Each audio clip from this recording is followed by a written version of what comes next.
အားလုံးမင်္ဂလာပါဒီနေ့ကအလုပ်ပိတ်တဲ့ရက်ဆိုတော့တပတ်လုံးမှာကျွန်တော်ဒီ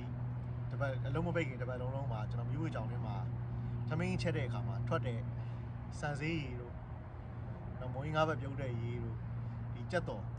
အဖြူနေတွေဒီခွာထားပြီးတော့နော်ဟိုလေးမော်ရေစိမ်ထားတဲ့ဒီရေစိမ်ပြီးအပုတ်ခံထားတဲ့ဒီရီတွေကိုကျွန်တော်ကမြေဩဇာအနေနဲ့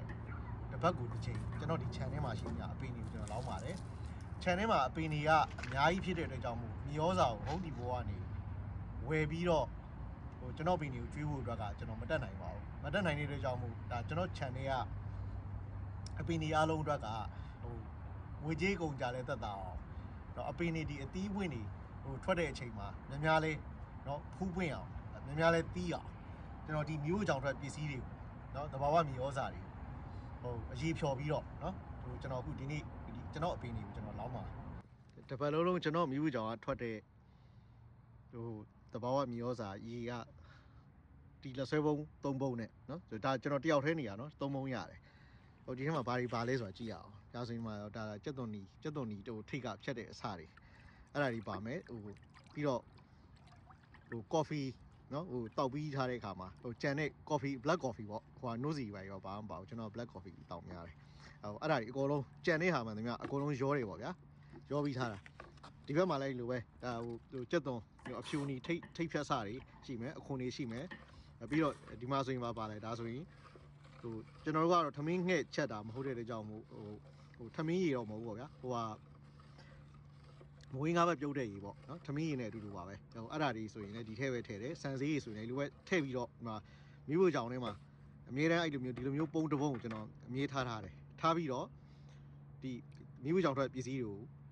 ဒီအသီးရွက်တွေနော်ဟိုအရေးတွေကိုကျွန်တော်ဒီမှာတဘာဝဒီအရေးတွေပေါ့စီတော့မပါစီနဲ့ပေါ့ဗျာစီပါရင်တော့အပင်တွေလောင်းတဲ့ခါမှာအပင်တွေရှိပြီးတော့တည်တတ်တယ်ပုတ်တတ်တယ်ပေါ့အဲ့တော့ဟိုအဲ့ဒါဒီမှာရောထားတာဒါဆိုရင်ဘာပါလဲဒါဆိုရင်လက်ဖက်ရည်တို့ကော်ဖီတို့လက်ဖက်6တွေအကုန်ပါတယ်အကုန်ထည့်ပြီးရောထားတာ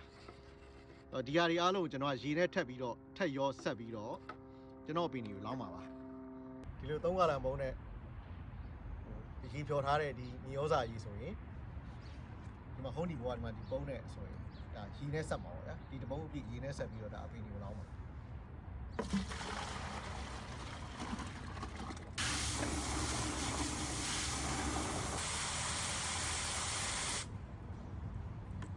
ျွန်တော် customer တော်တော်များကဟိုအပင်တွေကိုမြေဩဇာကျွေးတဲ့အခါမှာဒီဟုံးဒီဘွားမြေဩဇာတွေ chemical တွေပါတဲ့မြေဩဇာကိုတော်တော်အရန်အားကိုးတာအဲ့တော့ဟိုဒီ chemical ပါတဲ့ဒီဟုံးဒီဘွားဒီရောင်းတဲ့မြေဩဇာတွေကဟိုကောင်းပါတယ်မကောင်းဘူးမဟုတ်ကိုကအချိုးအဆဟိုမမှန်ကန်မသုံးတတ်ဘူးဆိုလို့ရှိရင်အပင်တွေမြေဩဇာလောင်ပြီးတော့တည်တတ်ပါတယ်အဲကြောင့်ကျွန်တော်အနေနဲ့ကလည်းဒါငွေကုန်ကြေးကြလဲတတ်တာအောင်ပြီးတော့တကယ်ကိုမြေဩဇာကျွေးတာများသွားတယ်ဆိုရင်လည်းနော်အပင်တွေအတွက်နော်အန်ရီလည်းမဖြစ်အောင်ကျွန်တော်ဒီသဘောကမြေဩဇာပဲကျွေးပါတယ်ကျွန်တော်ဟုံးဒီဘိုးကမြည်သည့်မြေဩဇာကိုမှဝယ်ပြီးတော့ကျွန်တော်အပင်တွေကိုမကျွေးပါဘူးအဲ့တော့ customer တွေအနေနဲ့ကလည်းတကယ်လို့အပင်တွေကိုဟဲ့လားဟိုဒီမြေဩဇာကျွေးတဲ့အခါမှာဟိုများသွားတာနည်းသွားတာအတွက်ကလည်းပူစရာမလိုအောင်အခုလိုမျိုးမိဖို့ကြောင့်ထွက်တဘာဝနော်ဒီမြေဩဇာတွေကိုဒီအခုလိုမျိုးရေးဖြော်ပြီးတော့ဟိုလောင်းပေးလို့ရတယ်ဆိုတာကိုကျွန်တော်ပြောချင်ပါတယ်ဒါဟိုနေ့ကမှမြေချထားတဲ့တရက်ပင်ပါဒါရေတံမှုကိုဖြတ်ပြီးတော့နော်ရေတံမှုထိပ်ပိုင်းကိုဖြတ်ပြီးတော့ကျွန်တော်ကဒီလိုမြေဩဇာအရေးကိုတစ်ဖက်ကိုဒီတရက်ပင်တစ်ချိန်အောင်တယ်တရက်တွေမဟုတ်ကျွန်တော် channel ရဒီမလကာပင်တွေအလှပန်းပင်တွေစားပင်သီးပင်တွေမှန်တယ်များကိုတစ်ဖက်ကိုဒီမျိုးကြောင်ထွက်သဘာဝမြေဩဇာအရေးကိုဒီလိုရေတံမှုထိပ်ဖြတ်ပြီးတော့တစ်ခွက်ပေါ့နော်နှစ်ခွက်လောင်းလိုက်မိရောဘာဖြစ်လဲဘာမှမရှိဘူးနှစ်ခွက်လောင်းနေပါမြေဩဇာလောင်းနေဆိုတာမရှိဘူးနော်သဘာဝမြေဩဇာ